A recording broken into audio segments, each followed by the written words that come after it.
You are now listening to the Pop Culture News Network.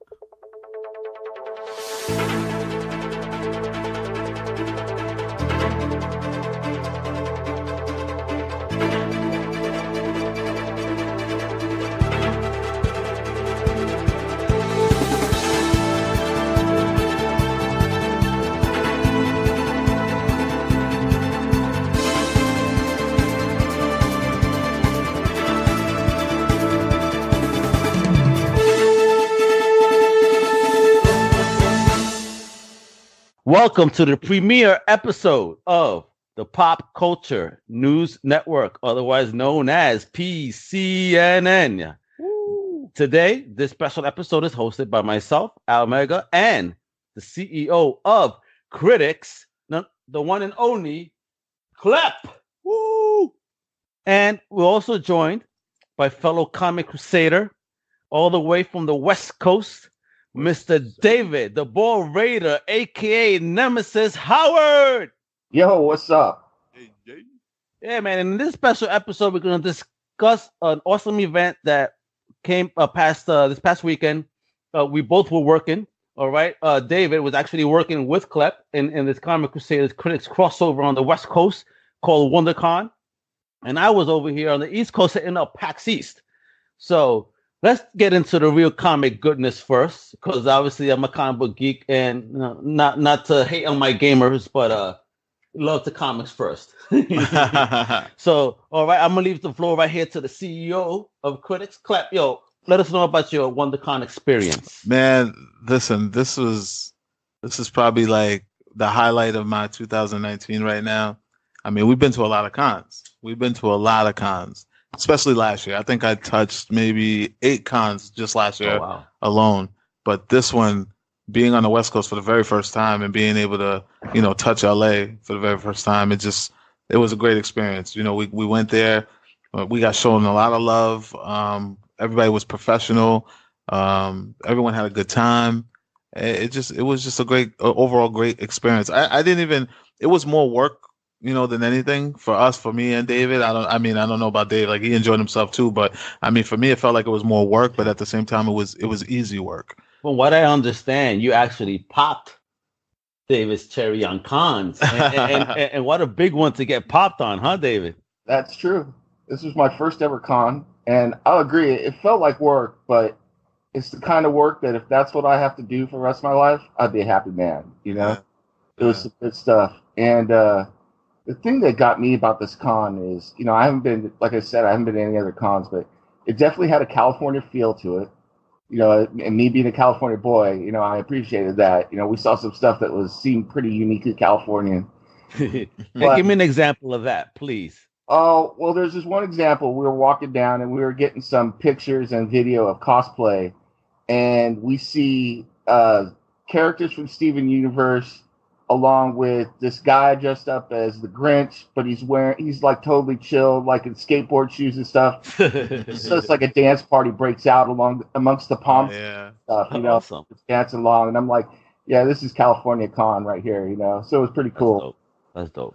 And but the thing that really gets me, and we always talk about Comic Crusaders, and I know Critics is about this too, is about fandom and about what it means to be positive fandom. And there were some great examples, that we get later in the pot that hit me throughout the entire weekend of how cool and wonderful this experience can be, being a fan of all this. It was really awesome. It was cool, good stuff.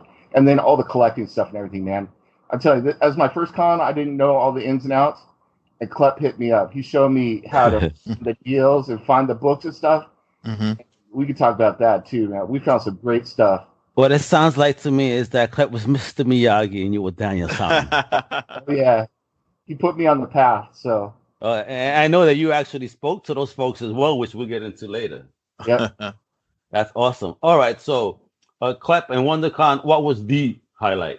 The highlight. Actually, wait. No, you know what? Let me stop you there, because I know for a fact you are an East Coast con goer, and this is your first time on the West Coast. What to you was the primary difference that you saw instantly between the two coasts celebration of comics? Definitely, I agree with what Dave was saying about how there was a certain kind of vibe, and when that vibe would probably be like there was like a unity, a kind of unity that you probably wouldn't see anywhere else. I mean, we see cosplayers all the time at all these conventions, and you know, they can be cliquey with the people that they show up with. Absolutely. But this was like a family. You know what I mean? You have people, all the Spider-Men get together to do a Spider-Man shoot. Oh, cool. All the Marvel get together to do a Marvel shoot. All the DC do it. You know what I mean? So, and this was like something that was like known. Like there was like one person in cosplay. Like, yeah, next meetup is at such and such time. Like there was a cosplay ambassador. Yeah, it was like really organized down to the fan. Awesome. And all the press were like hip. So like all the guys with cameras would meet up in the middle where the fountain is, and the iconic fountain that's in front of the convention, you know what I mean? And they would take their photos. Like most of the cosplayers pretty much stayed outside. You barely saw anyone within the building unless they were going to a panel. But for the most part, everyone just collectively hung out outside, blasting music, dancing, taking photographs. It was, I've never seen anything like it. I want to escape from the fandom side of this then, because, you were blessed with press passes to attend the event, right? So, how do they treat press there? And I know, for David, again, his first con, and he gets the press experience. So yeah, how is that lucky different than here? I mean, same people. I mean, New York, we've talked about how New York was different from all the other cons. Pretty much the same thing. It makes it worth the trip when you already have an itinerary and an idea and a schedule already preset for you when you go out there versus, showing up and saying, let's hope we get some stuff. I mean, before I even hopped on the plane, I already knew where to be and what time and who I was meeting with, so that was a huge, weight lifted as far as being pressed. It was just an overall great experience. Like going there and knowing exactly what's already laid out for you before you even walk through the door was just perfect. All you got to do is show up at the right time and you would get all the content that you needed, plus whatever fun extra stuff happened while you were on your way there, So David, how did you feel? Because again, this is your first con as a fan, but as a fan, you got the press perspective. How was that for you? I would say that, I think if I was a fan, like I've always wanted to go to a con as a fan and just I've never gotten to one. I would say as a fan that if I went, I probably would have spent a lot more time doing certain things that had lines that would take a long time. Like there was this one instance where DC had this great promotion where you could get in line and they'd give you a free picture and then they'd insert your picture into like whatever you wanted, and they print out a free print for you and give you a digital copy. Really cool. Line was huge though, and it's like, so if I was a fan, I probably would have stayed in the line and done events like that, and there were certain panels and stuff like talking about other things. But as press, it was kind of like a different focus because I knew I needed to get content and contacts for the site, so I'm doing that. But that's not to say that I wasn't able to do some fun stuff as well, because like I was able to go through and look for comic books. I got some great art. I met some great people. I dig really great art. Those cool fan stuff, fan things. But it's like the focus is just a little bit different. But it's definitely a fun experience. But I could see how those experiences were a little bit different for me because I was looking at the program one time, and I forget the exact thing, but I think there was like one convention or like one panel where it was talking about like particular stuff on how to write scenes and stuff.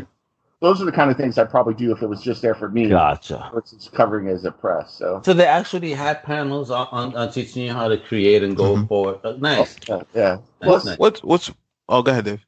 WonderCon started all those years ago as a gaming convention, not of video games, but D&D and Warhammer and all those types of things. And that stuff still exists at WonderCon. So behind the scenes, we never even saw this. There's whole rooms. There's nothing but demonstrations and tournaments for all those different games. So. My friend, you have not seen card gaming until you go to PAX East and go to the card gaming area and see the size of the table area. OMG. I, I want to learn how to play some of those games, and thanks to Wizards of the Coast, shout out. I actually want to learn one of the games, it's Transformers card game. So cool. Hopefully, I get into that. In past life, I used to play those all the time. I played a bunch of different ones. I played Magic and Jihad and. So if we could figure out how to play over the web, man, we got to do that, man. Crusaders battle on cards. Yeah. Hey, they got that on PC and Xbox and stuff. So. Oh, word? Oh, okay. Are you trying to challenge the boss here? What's going on? Oh, yeah. That they got on Xbox, get it, man. Kick ass.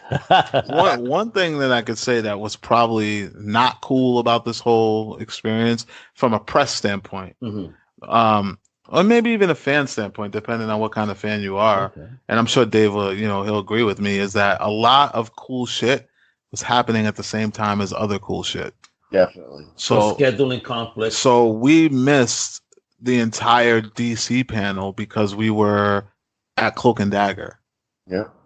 And like they premiered a lot of cool shit. But you told me you're a Marvel fan, more. Yeah, but it's not about me. It's about the content, man. It's about pleasing the fans and being absolutely. Able to push and promote this content to the fans out there. So, but I think that's also limited to the amount of passes that are disposable to us. You know what I mean, we get blessed and thank for that, what they do. Mm-hmm. I mean, what they bless us with. But if we just had a couple of extra ones, we could definitely cover a lot more. Yeah. I understand that. But other than that, it was a smooth ride, and I had a blast, man. I had a really, really, really good blast. And to go against what Dave is saying, like I enjoy the press aspect of this thing.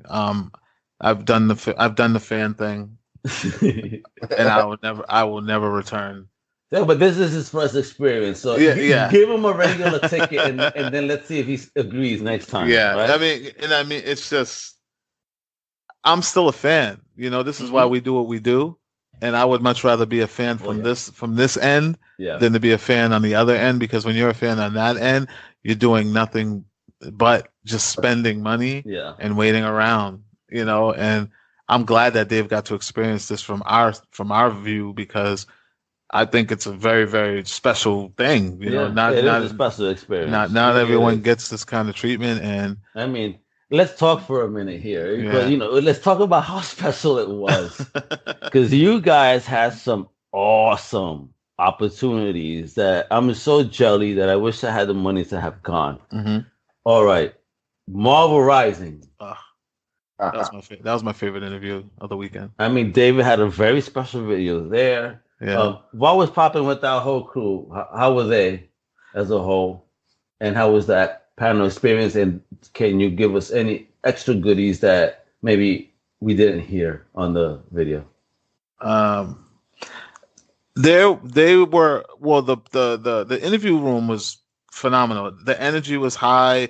Everybody was in a great mood. Even the handlers were just like, I remember Hannah. She was shout out to Hannah. She was really, really cool. I spoke with her through email beforehand, and she told me that she loved this group of talent because of how energetic and excited they were. They're all young and just very vibrant and just in the moment. You know what I mean? So, and you see that. You can see that on the interviews that I posted, just being there. And they were just really excited. And I mean, I brought a treat for all of them, because I'm a fan of the characters that they talk for. I brought all my first appearances in the number one comics just so that I could see their reaction on camera.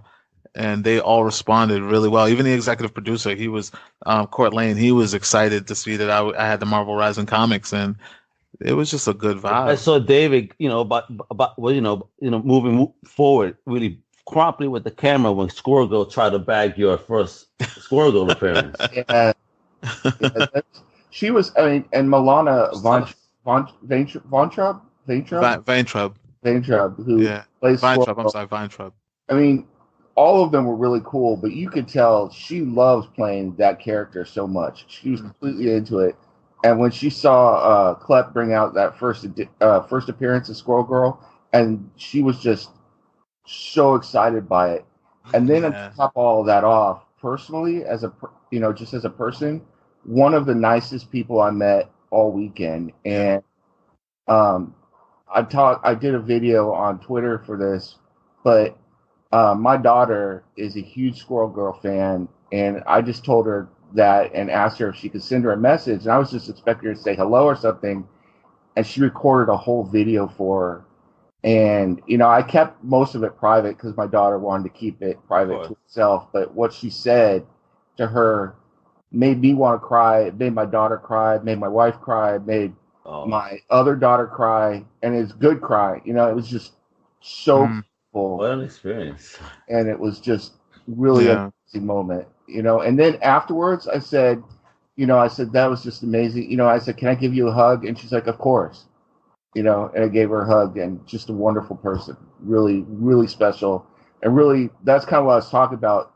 One of the things I found out about how wonderful this community is, how fandom is, and everything. That was one of those moments that really brought it home for me. Thank you. Because the negativity gets spotlighted so highly. And it's a shame because there really is a lot of positivity and love within the community. So much so.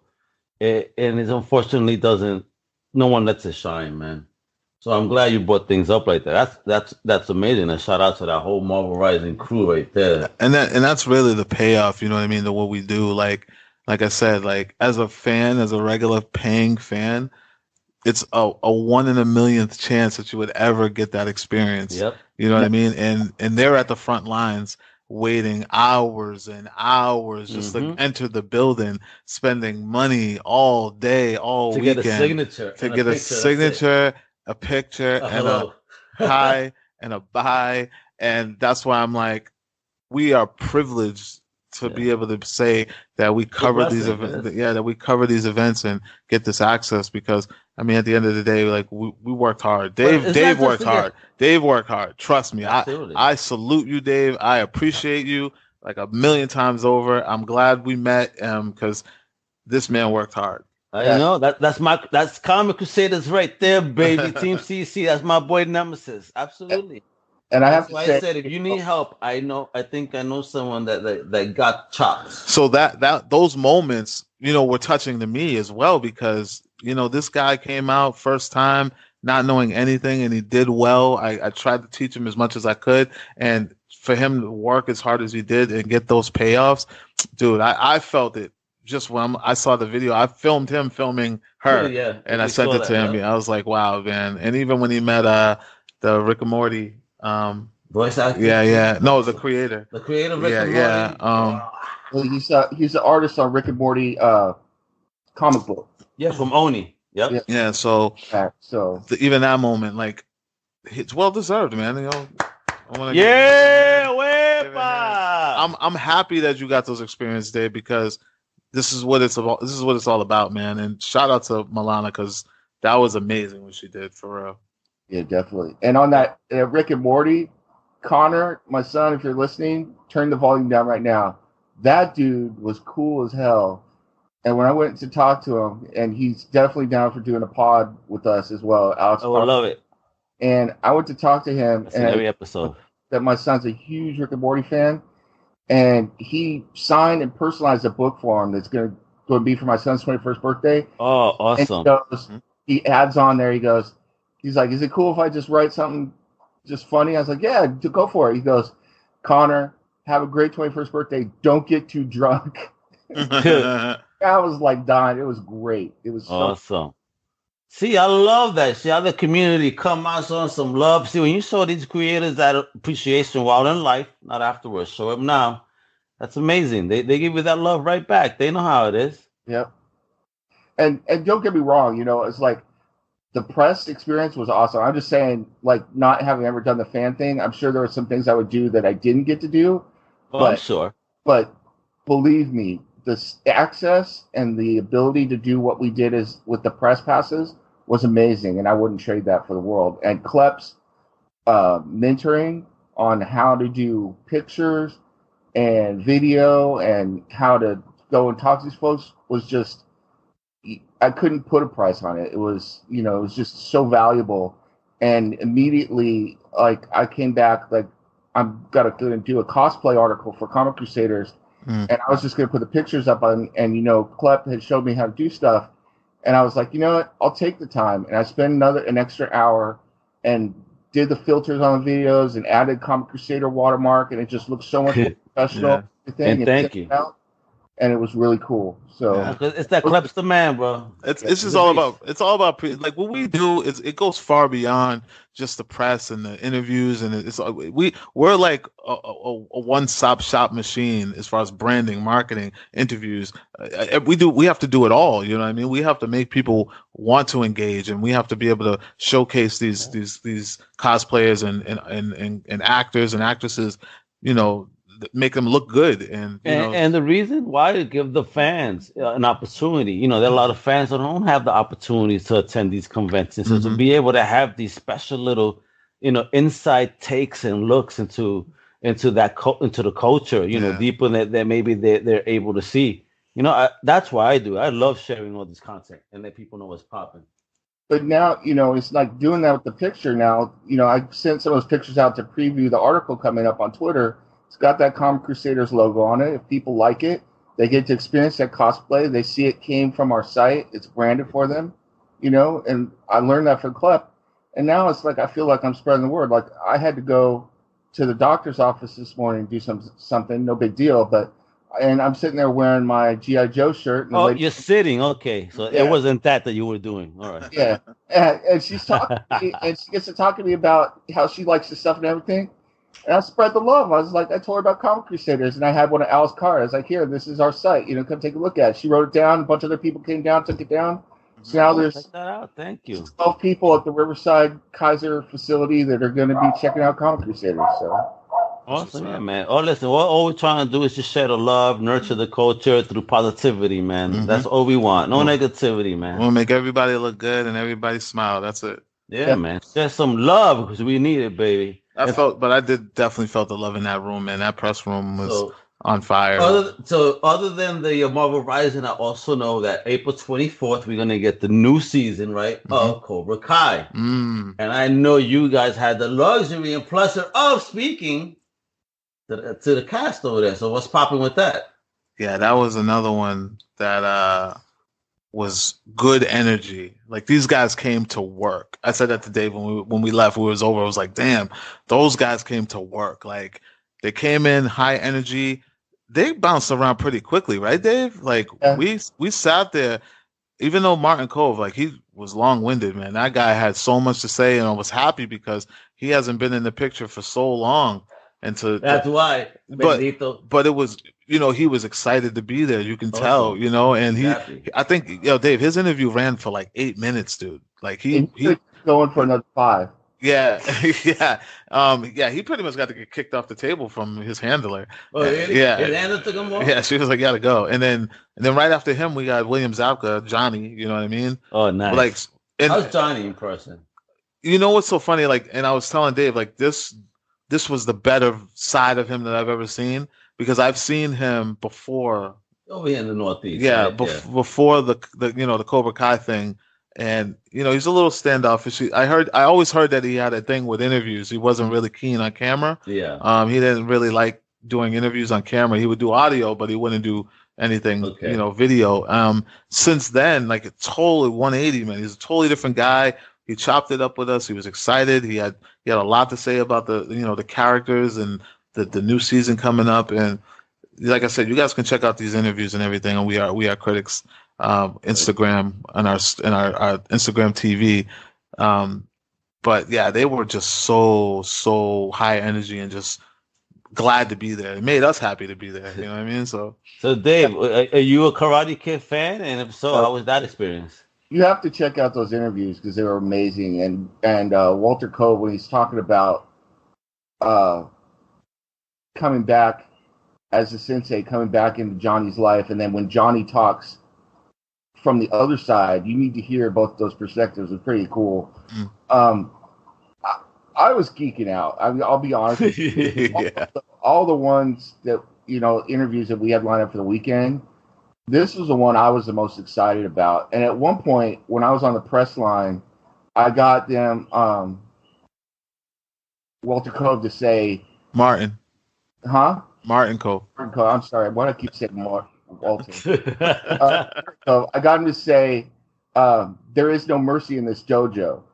Nice. And man, I felt like I was going to squeal like a little girl. Man, I was just like, and my brother and I, man, we lived on the Karate Kid movie. And when I told him that I was going to see them, everybody I know was jealous. And then I sent him the picture and told him that he had said that line for me. And my brother was just like, wanted to leap through the phone. You know, he did. And then William, who plays Johnny, was just a really cool dude. And some of the pictures he posed for, like there's one I got where he's got the black Ray-Bans on and he turns around with his fist raised. Yeah. And it gave me goosebumps being there and then looking at the picture and then listening to him talk. And the insights he had, though, unfortunately, it didn't come out on the video, but I asked him one question about how he views Kreese coming back into his life. And does he look at him like he still has anything to learn? And he was like emphatic. He's like, no. He's like, Johnny knows this dude's bad news. He thinks that, you know, he's got a love-hate relationship. He's got some stuff that he's going to take care of, but he's got no loot. And it was just really cool insights into what's going on and really excited to watch the next season of the show after seeing that. And Klepp got some great clips from them. I mean, Klepp was rolling. Like, he was looking around the table waiting for other people to ask questions, and no one was stepping up. So Klepp was just like, well, damn, if no one's going to step up, shit, I'm going to take this time and roll with it. And he did. East Coast represent. Yeah, it looked like it was our interview, Dave, right? It looks like it's just all us. You know what? I think he just made a hashtag that Klepp got clips.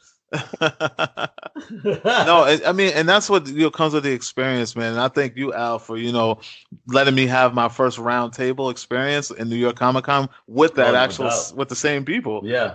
So now that I'm learning, I'm comfortable, man. I'm very comfortable, and I'm going into these things and I'm grabbing everything I can get. Yeah, Comic Crusaders blew Klepp's mind during New York Comic Con. I said, hey, Klepp, I got to spend time with my family where I will bless you with mine. Just take care of business. And did he ever take care of business? But also experience a side that we have not experienced in these, further Northeast cons. Mm-hmm. And these Northeast cons, and no one wants to say it, I'll say it, have a lot to learn. Yeah, they do. And you know what? We have the experience. We have a lot to teach. So let us know. Yeah. But I went in there. I was trying to be humble, Dave, man. I was trying to say, I didn't want to hog all the questions. It was bad enough I was sitting right next to the guy, right? And I was probably in everybody's shot too. They probably didn't get a clear shot of him on their own cameras, but. Man, we came there to work and we came there to get the content. I don't care. Klepp photo bombed every single picture. I don't care. Listen, if you're at a round table and you see critics and Comic Crusaders, you better speak up. All right. Yeah, we will. I'll tell you this. I was going to hit you up and tell you on Twitter about this, but I saw a picture and I got to find it again. It was on someone else's site, and it was a picture for they were advertising their interview. So somebody sitting at that table with us. The critics' mic flag is in the picture. Nice. Hey, shit happens. Free advertising. There you go. Shit happens. Yeah, man, we're out here. We're coming, man. I'm telling y'all now, we're coming. Yeah. You see that black and yellow? We're coming. Yeah, man. And isn't it funny, Dave, that we share the same colors, right? Yeah. Amazing. And we only met out here. So. You also had a Cloak and Dagger, right? Because I know that, to date this is premiering this week, right? Tonight, actually. Yeah. Yep. Thursday. Did you get to see the actual episode or no? Yeah, we did. The first, the second? No, just the first one. They showed us the first one, which was cool. I enjoyed it. And what's cool is this was Dave's first time ever seeing it. Okay. And he actually liked it. Oh, you dug it, Dave? Oh, yeah. I watched it. I wasn't sure because I'll tell you, I watched the first episode of the first season. I wasn't sure what to make of it and never really got into it. But after watching and seeing where they've been and watching this, I'm gonna go back and rewatch. Oh, you're digging in. Yeah, it was really good. It's a good show, man. They take care of the characters on this. And did you get to chat with them? We did. So funny story. So Dave and I was going off of the very first email that I had received from Marvel's PR. The date said 1:45. Okay. So I'm thinking, okay, we'll be there by like 12:30. We should be fine. And this was right after the Cobra Kai interview. So we get there, we get to the right building, and we see some people sitting outside the room. So we're sitting outside the room. Then I see this kid come in, and he's trying to walk in, but the door's locked. So he's texting someone, and then someone comes, opens the door for him, and I'm still outside, and I'm thinking, what the hell's going on in there? I'm like, come to find out, I didn't check my email. They changed the time. They pushed it up. So the actual interview was at 12:15, and we were there closer to 1. So we end up, someone opens the door, and I'm just like, yeah, we got to go in. So we go in. Everyone's interviewing. The round tables are going. Like shit. So we got to set up. We set up pretty quickly. You know, Dave helped out. We set up really quick. And then one of the handlers who was with, I think he was with Emma, who plays Mayhem, Bridget O'Reilly. And I got to talk to her. I talked to her for a good chunk of the interview because season 2 is going to be following her anyway. So I spoke with her, and then right after her, I got executive producer Jeff Lowe. Oh, yeah. I got to speak with him, and then I asked politely. I talked to Phyllis, her name was, and I said, please, could you just try to give me a little bit of time with them? We were locked out. Explain the situation, and she was very nice, and she was like, yeah, you know what? I'll see what I can do. And then she comes up, she says one question. I was like, cool, that's fine. One question, I'll make it work. And we made it work, man. We got to talk to the 2 stars, the divine pair. Awesome. Aubrey Joseph and Olivia Holt, and it went well. Yeah. Awesome. Yeah, so we made that by the skin of our teeth. That's a hell of an experience, bro. Shit. It was crazy. We were sitting out there, and I'm just like munching on some chips, and I took a pain pill, and I'm checking out some crazy dude on the street. We're listening to some crazy dude ranting out there, and then next thing you know, we're in there and we're setting up like crazy, trying to get everything set up. That was like the world's fastest setup. Yeah. Ready. And so then he interviewed Bridget O'Reilly, and you got to check out that episode tonight, because starting tonight and going through this whole season, Mayhem is going to kick some major ass. I mean, It's crazy. Yeah. It's a 2-hour premiere, so you guys got to watch, because the second half is tonight. Yeah, they're going to show both. They're going to show the first and the second half, but the first half is a cliffhanger, so you're definitely going to want to watch it. Yeah. Like it was good. I hated where it ended, because I was like, damn, it's going to get really good. But I mean, anyone that knows the show and knows where it's going, it was a shoe, and I knew exactly what was going on at the end of that episode. And then in one of the funnier moments of the whole weekend, this is the first day. It was funny though, because I brought some books to sign, and I was hoping to run into Jeff Lowe, but I didn't know we were going to run into him at the Cloak and Dagger. Yeah, I had brought Hush with me, and so I asked his handler. I said, "Can you sign a comic book for me?" And she's like, "Oh yeah." So I bring it out. I was like, "Oh, it's DC," and she's like, "Oh no." She's like, oh shit! I got shut down. It's the wrong team, kid. Wrong team. It was pretty good though. It was pretty good. Funny. Man, I'll tell you what I enjoyed the most was Aubrey as Cloak. Man, that guy, he kills it. It was really good, and he's really cool in person too. It was a great interview. So very laid back though. He didn't really do it. Olivia did all the talking. Oh yeah, which I wasn't shocked, but I was just like, wow, he didn't really want to speak. That's cool. The show, he's pretty cool. I love his character. So awesome. So, were there any other opportunities or highlights? I mean, for me, it was the interviews. I came there to work. That's really what I really wanted to do. Everything else was secondary.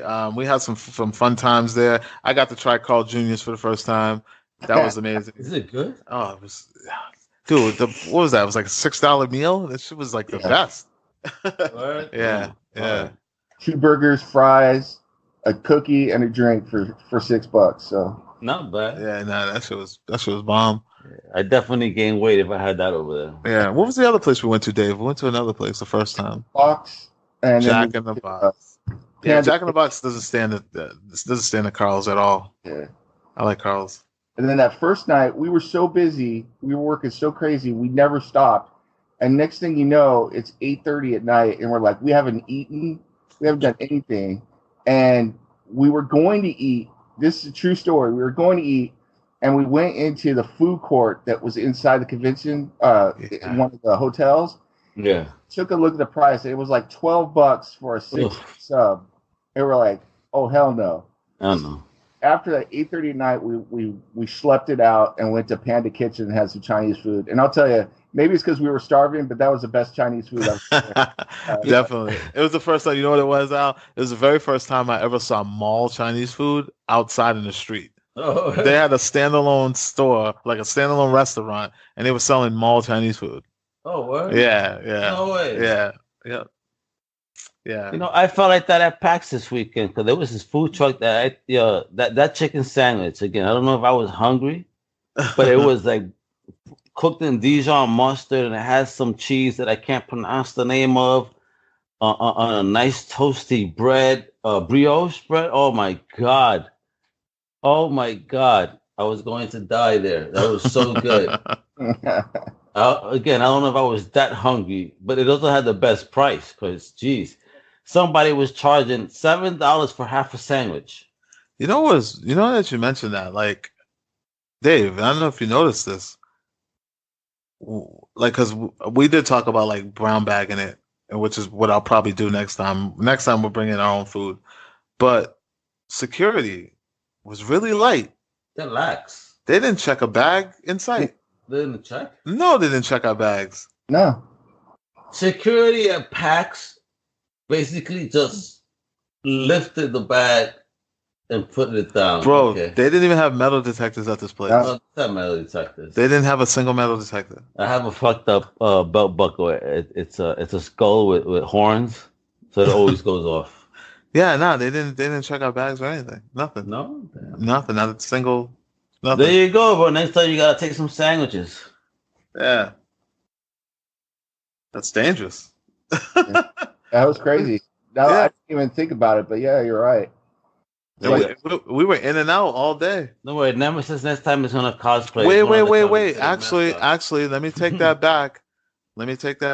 They were checking, but they were checking in the front, Dave. Remember where I was standing when you met me? Yeah.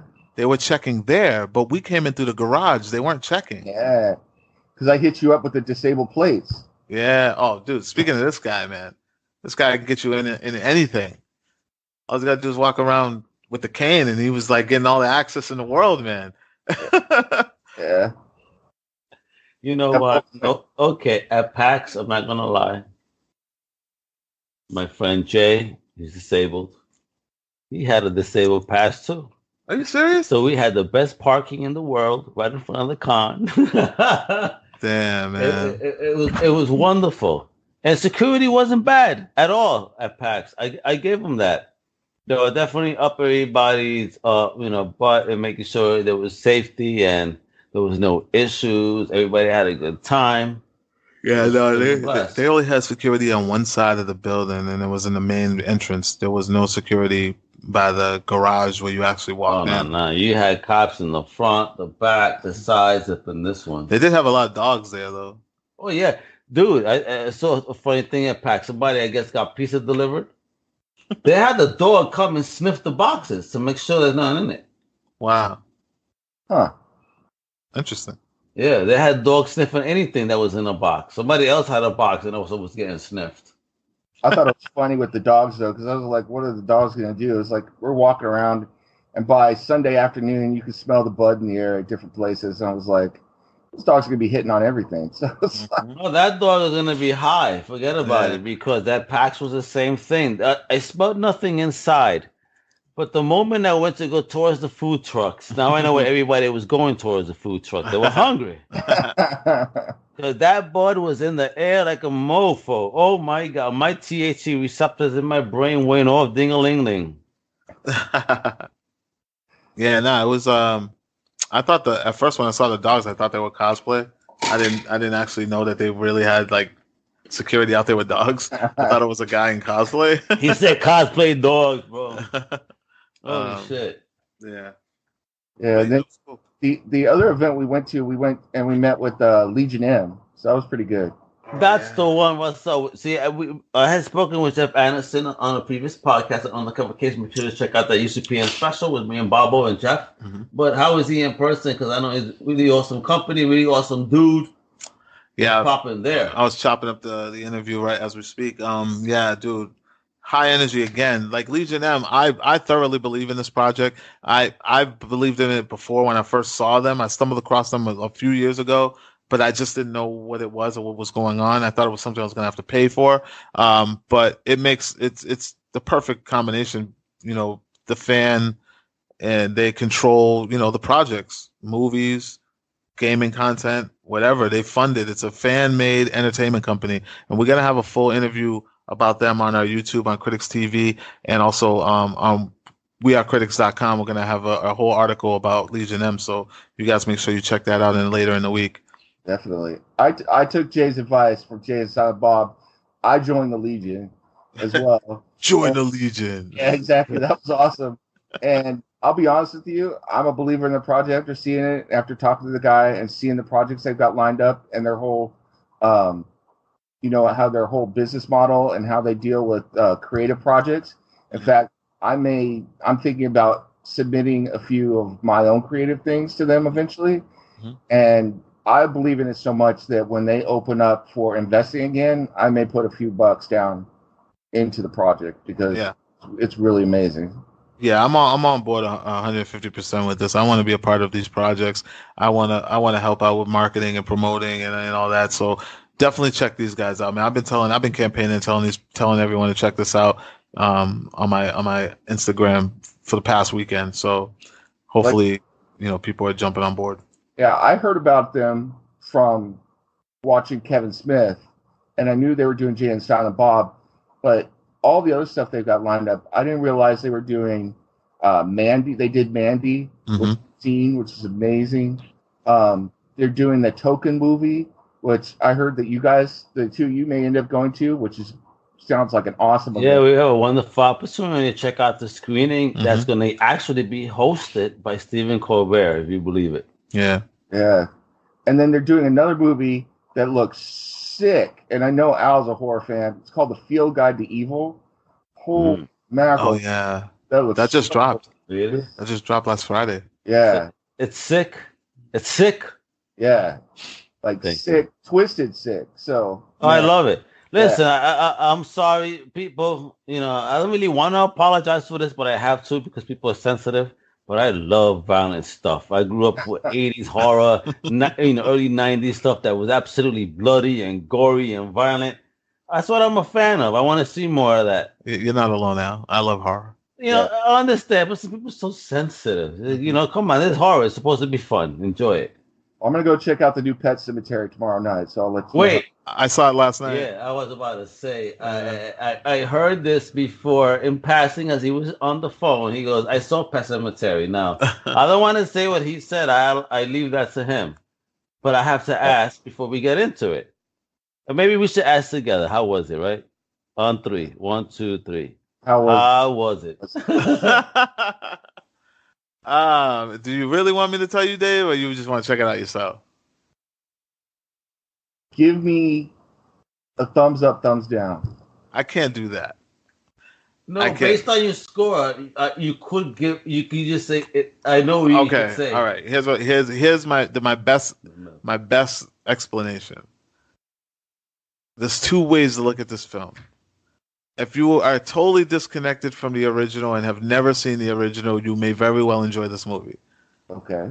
If you are connected to the original and really know the original very well, you may be disappointed by this movie. But if you are a diehard horror fan, you will accept this movie. Does that make sense? So at the end of the day, if you're not a purist, you may enjoy it. Yeah. Yeah. What if I'm a bigger fan of Pet Sematary, the book, than the first movie, but I like the first movie? well, then you're just gonna be like, "What the fuck is going on?" Nemesis will turn on the garbage disposal. Because I mean, the original movie was so far off from the original book. Yeah. And now it's like, listen, the thing that I my problem that I have with a lot of Hollywood writers is that everybody wants their credit. You can't get credit if you reuse someone else's shit. Yeah. You know what I mean? So I'll leave you with that. So I'm gonna have to buckle myself into my seat so I don't get up and leave. But I want to leave you guys with this one then, because do you really want a direct translation of what you've read or already know, or do you want to see an alternate version of it? I would much rather you don't remake shit. But well, I don't want to see remakes either. I agree with you there. But I'm saying in the original, when you said it didn't follow the original content of the book, do you really want it to, or do you want to be surprised? I'm a source material guy. You rather see a direct translation if you could. I mean, look how we never will. Look how well Matt Vaughn did with Kick-Ass. Like, dude, like he literally took the pages off the book and put it in the movie. The only difference was the ending.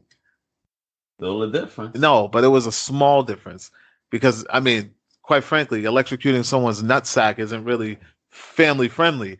So he changed that. But other than that, that would have been better though. David, wouldn't you want to see some balls get fried? Oh yeah.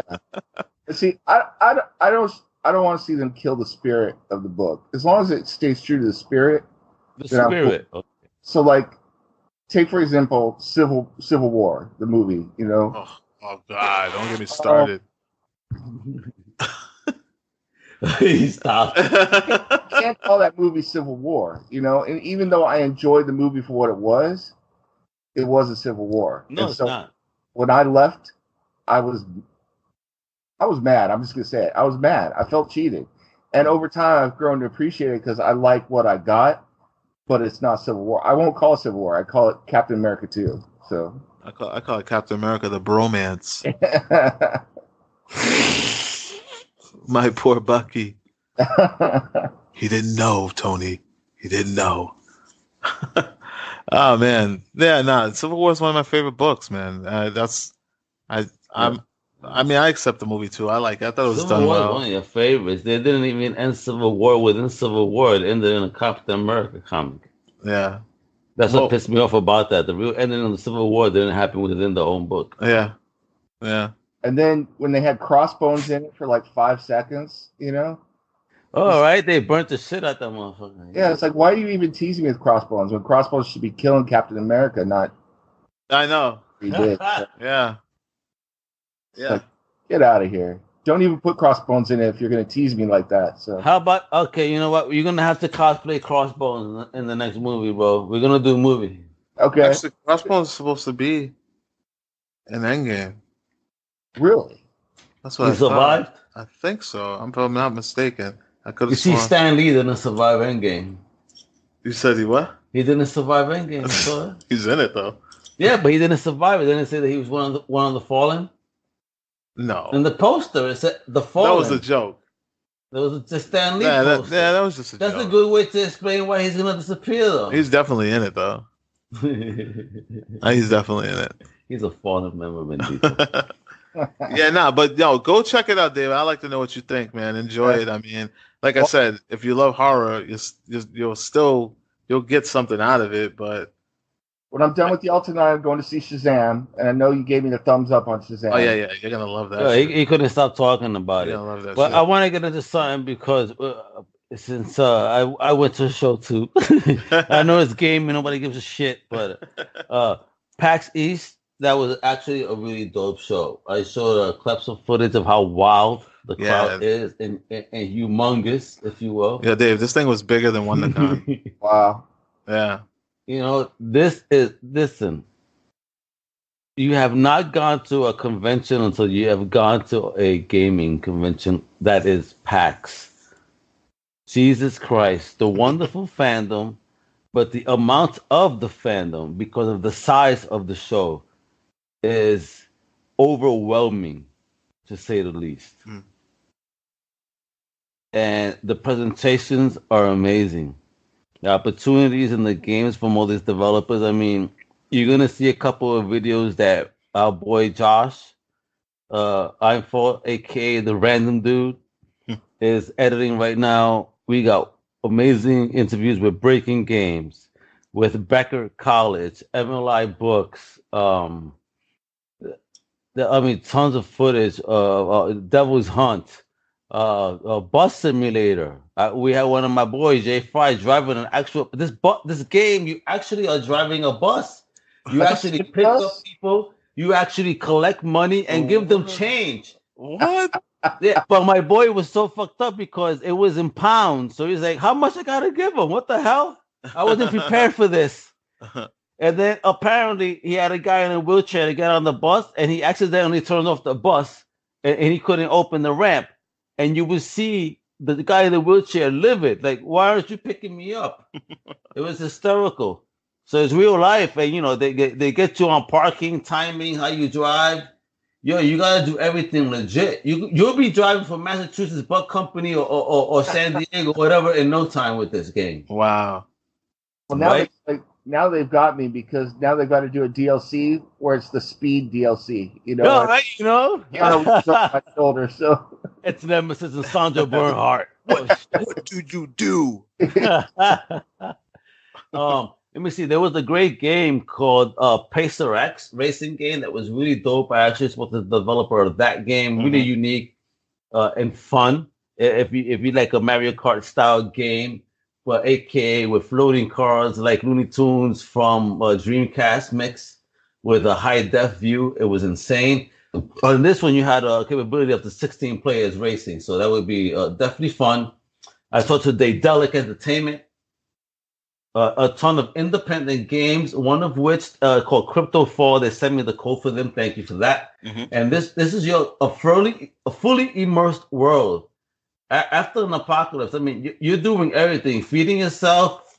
You could be up to 1,000 people on this world. I understand on one server, and just like make your own world, and it's open source, so you can continue. So if you're a programmer, you can even make your own stuff into this game. Oh. Or most of the Daedalic games are like that as well, open source. So if you want to add your own custom code, you can. So awesome on that with them. That's cool. Oh, wow. Hey, I got to give a shout out. I know I wasn't there, but I was following along over the weekend when I would get home, and then followed it when I get back. My boy from out here with LA Galaxy took place in EMLS that was there, competition for FIFA. And place. And so he's on the first ever U.S. national team FIFA team for the World Championships. Oh my God, dude, that's another thing. The gaming, the competitions. Holy smokes! You would think that you are watching a football game. 1 second it's quiet, next second, everybody screaming and applauding like it's wild, like it's a stadium. It was insane, bro. The energy was intense. It was immense. Cool. I kid you not. I mean, I'm trying to do interviews and I'm hearing people screaming in the background. On Sunday when I went, I saw tons of folks running around with trophies in their hands, silver cups, gold cups. It was pretty cool seeing, man. And that's some fierce gaming competition. I know us Comic Crusaders, well, me and Josh have had our games, and he's busted my ass several times. I will find the game where I will kill him eventually. I need you, Nemesis. Where's my hitman? Esports just keeps getting bigger and bigger. It's crazy. Esports is fun. I never thought I would want to watch somebody else play a game. But when I watch E-League and I watch like the Street Fighter or the Mortal Kombat or the Injustice competitions, man, do I get into it. Speaking of esports, I heard through the grapevine that someone in my city is opening an esports cafe or esports bar. Okay. No details yet, but that was the word that I got. But all right, so you got esports. Are you hosting live competitions? Is what's going on? That's all I know. Someone was like, we were talking about something, and then they said with the esports bar that's about to open, and I'm like, But what are they? Oh my God! See, I would do things so different because to this day, Dave, check this out, and I pass these on to my daughter. I'm looking at my 360, and it's time for me to pass it on to her again. I've given her my old school Atari 5400, my two Dreamcast Japanese and American, my N64, my GameCube, what else? Oh my God! I gave her something else. I've given her basically every system I've ever owned. Imagine an esports league where you could have all these multiple consoles. yeah, And masters of each console. Wouldn't that be fun? that would be. On multiple consoles. So you could have championships based on each console, then maybe select a game to see for the overall champ. That would be cool. Right? That would be ultimate. Like, here, cool. You have mastered every console. Yeah. We got to do this. Trademark. If anybody takes this shit, we will beat the shit out of you. Yeah, I'm trying. I have a green beret here. Dave. Yeah. You're staying a little quiet over here. Oh, I'm just listening. I'm listening. Are you not a gamer? Actually, I do game, but the thing is my son and my daughter are the ones that are into a lot of the esports type games. A lot of stuff I play is I'm really into like the what do you call this? You know, like Master of Orion, those types of games, strategy games, stuff like that. Strategy. So then guess what? Yeah. Idelic Entertainment has the games for you. They actually have this pretty cool submarine game. Oh, sweet. Yeah, you could customize your submarine any way you want, right? And you actually got to control the submarine. You got to read radar, avoid icebergs and monsters. And when the monsters are approaching, you could have an outside view and shoot them off your submarine before they break in. If they do break in, dude, you start drowning. You have to prepare how to take water out and fix your ship. Hopefully you have enough. You got to pick up a gas mask. I mean, it's intense. The developer was showing me, and when he started drowning, he goes, "This wasn't supposed to happen." He was supposed to show me a very clean game, how it works, and then this drowning situation happened, which was funny. But he wound up surviving. But if you like strategy and military, I think that I know what forces were you in? I was in the Army, so you're in the Army. I know this is a Navy, I guess. Yeah, but it was pretty cool aspect of it. And like I said, that crypto fall game was nuts. There has about 10 different independent games. I'm gonna, again, I don't want to spoil it all here because I got it on video, and Josh is gonna take care of that, so you can check out what they got. But I think that submarine game would be amazing for you. I'll see if I could get a code and have you check it out. Definitely, that would be cool. Yeah, I love those games. I'm into racing games, so I do racing games all the time. I actually, that's what I'm talking about. I used to race on the Formula One games online, so I used to do actual races with everybody and do that stuff. So Pacer X is for you. Yeah, definitely. That game looked like so much fun, and it's something I enjoy as well. So I think maybe that's something that we could play together. And I know Josh is gonna hear this. I'm gonna make sure I got Nemesis on my side. We go after you, buddy. Definitely.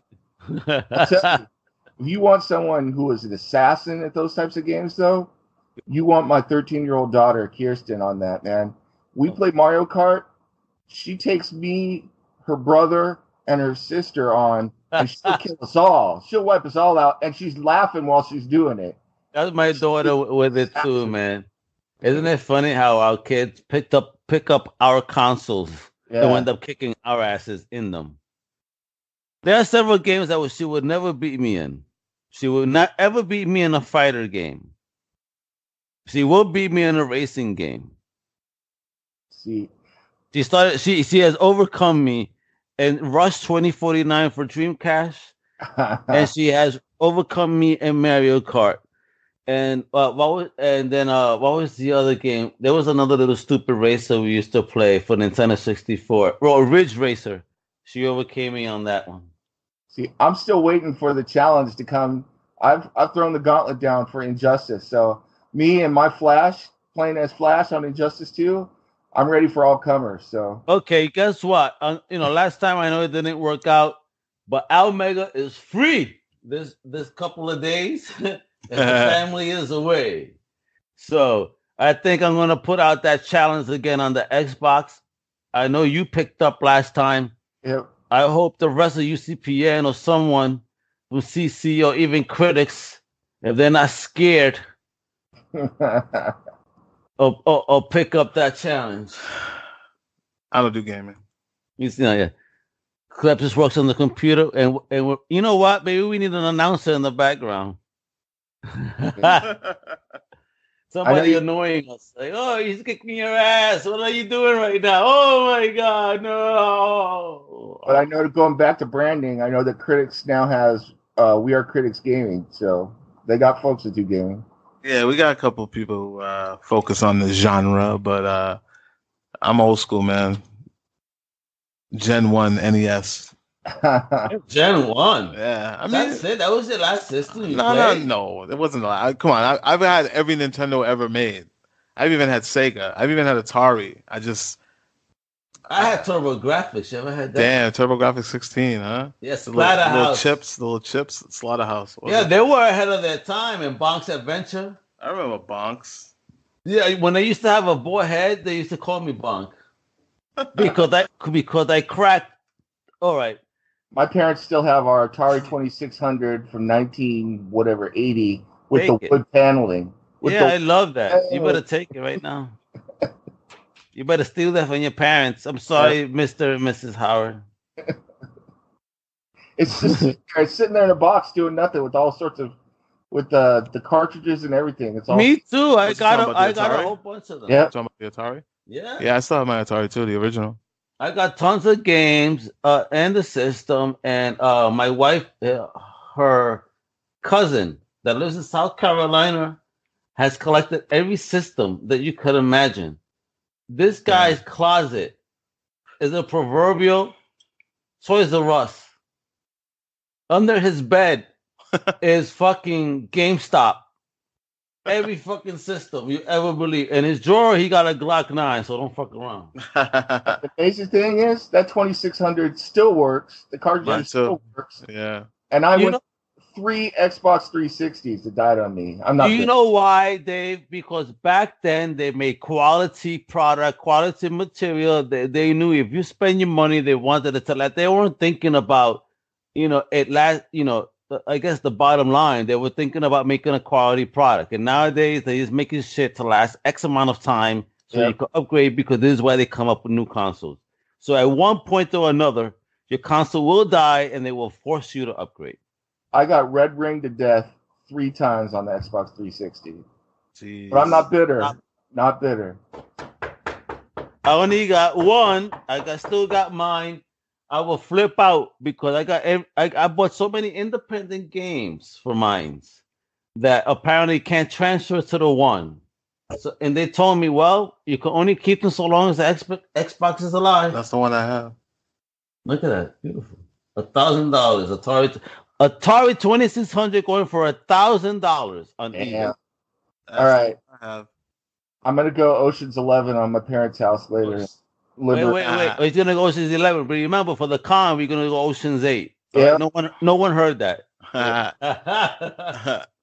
Speaking of the con, that I was talking to you about that earlier, but we got a shout out right here. How crazy was it, Klep, when we saw the first appearance of Wonder Woman, All-Star Comics, highest graded comic book in the world, 0.5 at the con, in a plastic case, locked, with a sticker price of $1.5 million. Actually, no, it was higher than that. Short on money, but damn.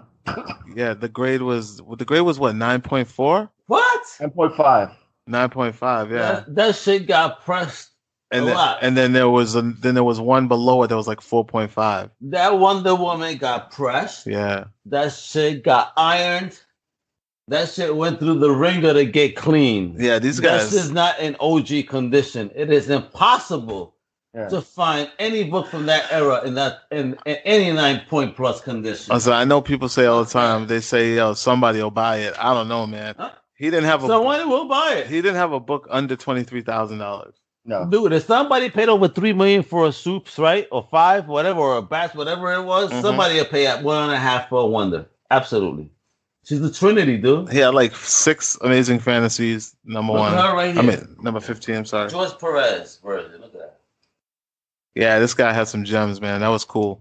We found some good comics out there, man. Club hit me out. I was looking for Moon Girl Devil Dinosaur #1. We went so many different places for my daughter, and he found it for me, and it was, man, I was dad of the year. I got the big piece of chicken, if you know what I'm talking about. Yeah, he did. So you know what you need now, right? The first appearance of Devil Dinosaur and Moon Boy. They had it, and we didn't grab it. But how much was it? I want to say it was $29.99, maybe. Oh, yeah.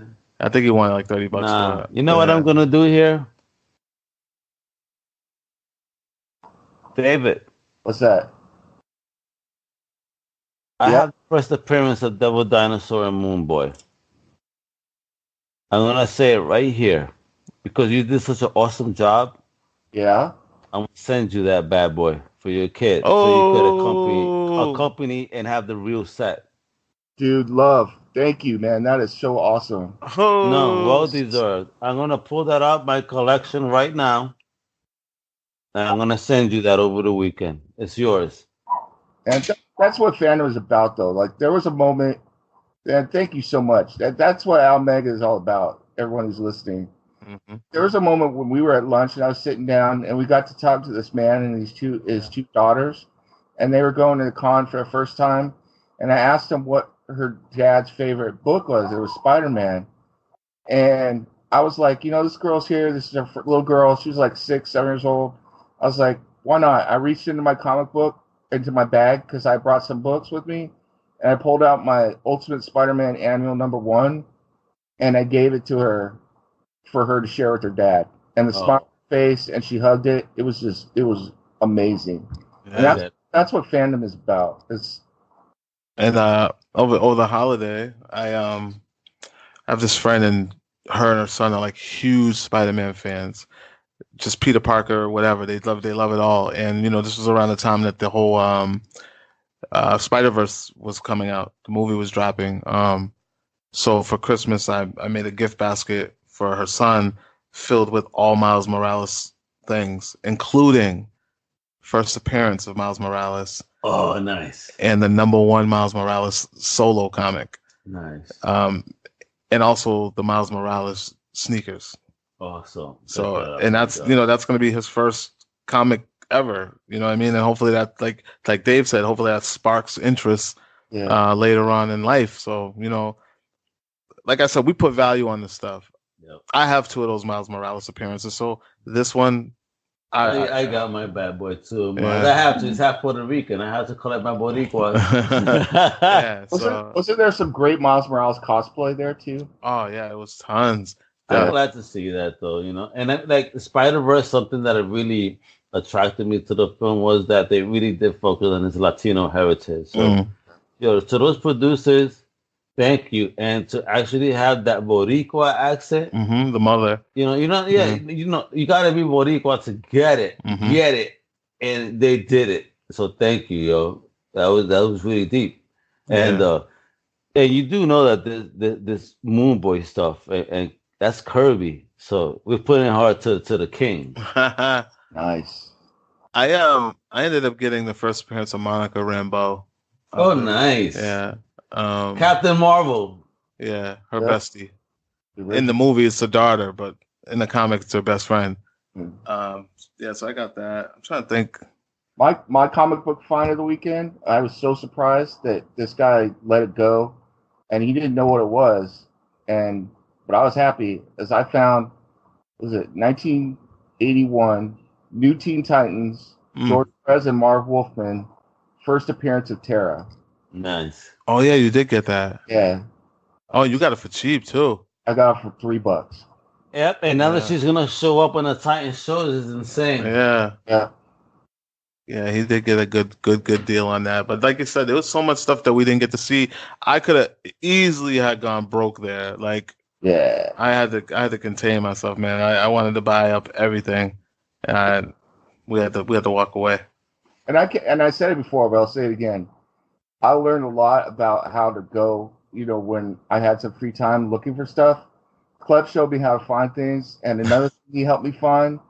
And when I got it for my son kept it in the box. It went to college with him when he went back to college after spring break ended on Sunday. His friends are jealous. We found a One Punch Man pop that we for 6 months. We found it. Well, I didn't find it. I didn't do dick. Clep found it. It's awesome. So yep, there it is. Love.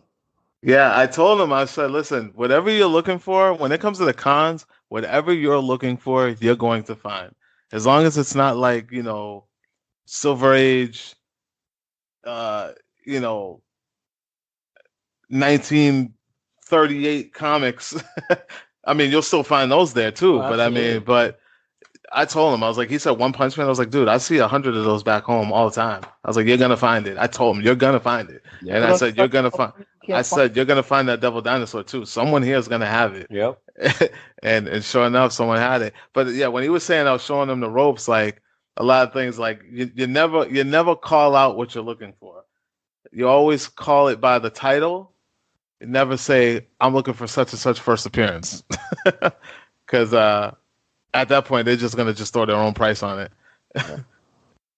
And the disparity in prices was pretty crazy. We go one place, it would be there'd be a book there, and you go like 2 stalls down, and the book would be, 75% more than it was in the one place. So it was pretty crazy. It was interesting. So. Yeah, I mean, because you'll always find someone. Is that Bleach? You'll always Cowboy. You'll always find someone who's there for the fandom, someone who's there for the love of it, and someone who they probably have a shit ton of copies of a certain book, and they just they just want to get it off their chest. And then you're gonna find people who look at the cons that are there to try to get a quick buck. You know what I mean? And so that's why I tell my friend Nick, I tell him all the time, when you're going through the boxes, take your time. Go through every single one, because you never know what you're going to find. And you may find a mistake that they didn't know about, or something that you're hip to that they're not hip to. Because for instance, when we went to that big spot, remember that big spot Dave we went to in the middle? Mm-hmm. I put that guy on to the first appearance of the Flurkin. He didn't even know. Yeah. And I found the Captain Marvel book, and he was like, "Oh man, you just hooked me up." So he kept it for himself, but he had no idea about that book. You know what I mean? But I already had it, so I was like, "Yo, this is what it is." And he was like, "You should have given it to Dave." How much was it? I think it was like $6. Probably like $4 or $6. It wasn't a lot, but I just wanted to know if he had it, because I was just looking through, and I was like, "Do you have this?" I was looking. I'm gonna be real. A lot of the stuff that I was looking for Dave, because I knew I already had the stuff, and I saw the wild. They had some really good deals. They had whole runs that they were just giving away for cheap. Hey, listen, me and my boy 13th Crusader Mike, when we go to cons, it's hysterical, because as we're in the boxes, we have it, and I know they don't. I just throw it in their fucking pile. Here you go. It's just, okay, thanks. Doesn't even look at it, just trust. Yeah. Like, okay, if he's telling me this is it, then just get it. Yep. I go through $1.50 boxes, but we be finding stuff you wouldn't believe. You'd be surprised. And I feel like a lot of people just put it there because they can't, go through it all. No, they don't care. They told me, one vendor purposely told me, he said, yo, we purposely put good books in between there just so people can look through, because when they find one good book, they're gonna keep looking. Keep looking. Yep. So sometimes it's just it's like it's modern day clickbait, but in the comic book form. You just never know what you're gonna get. If you're gonna go comic book hunting, always take your time and go through every single box. If a dude is giving you elbow, then I suggest you get some spike things on your wrist and just move their elbows over with that. And you'll be good. Yep. That's rule number 1, Dave. And then the art was amazing too. That was really cool. Yeah, you found some good art. Yeah. What was your favorite artist or that you maybe met there? Did you meet any and chat with them in particular, maybe from the independent or Big Two verse? Alex Cormack was really cool. Nice. He's cool. Not independent, but Neil Adams was hilarious. That guy was great. Yeah, he has quite an ego on him. Yeah, funny story though. We sat down and we were talking, and we snuck into the hall before Comic-Con had opened. This was Friday, and I saw Neil Adams. I was like, "Oh, we got to do an interview." So we were rushing to get everything set up, and we did it. And the video didn't turn out. And so I went back to him. I said, and I never did get back to him the video, but I said, "Hey, maybe I can get back to you sometime." The video didn't turn out, and he claps me on the shoulder. He's got this smile on his face. He's like, "Just admit it. You fucked up, son." So, and then he's trying to tell you to own that shit. Damn. Yeah. Wow. He was great. He was pretty cool. Definitely different kind of character though. And Megan Hutchinson was cool. Met her, and she's friends with Donnie Cates. So hopefully we can get a hookup with him. And then I met this artist. I didn't know who she was at the time. I got some art from her for my daughters. Her name is Leanne Nguyen. And she actually does stuff for the studio. She's a graphic artist for studios out here and stuff. She's pretty cool. So excellent. So great. So you got a lot of cool artists, a lot of cool stars, and a lot of goodness happen at WonderCon and at PAX. I'm happy. Yes, sir. All righty. So with that, all right. So, Clap, where can people reach you? You guys can always find me doing something with my family. We Are Critics. We're at wearecritics.com, or you can follow me personally at KlepCX. That's KLEP as in Peter, CX.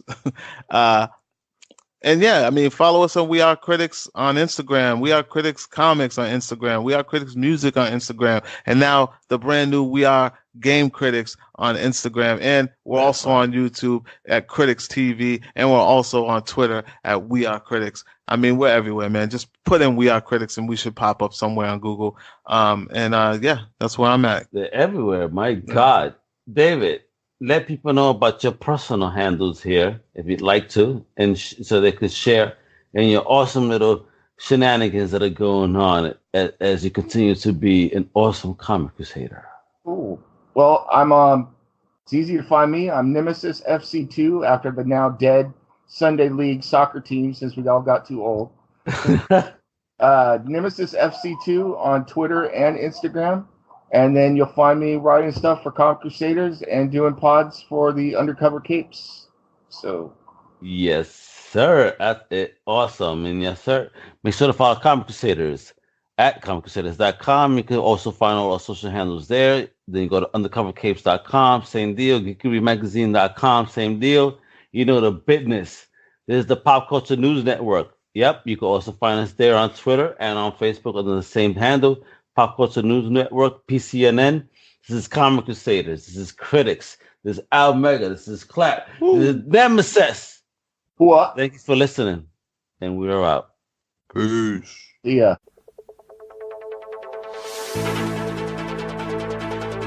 Thank you for listening.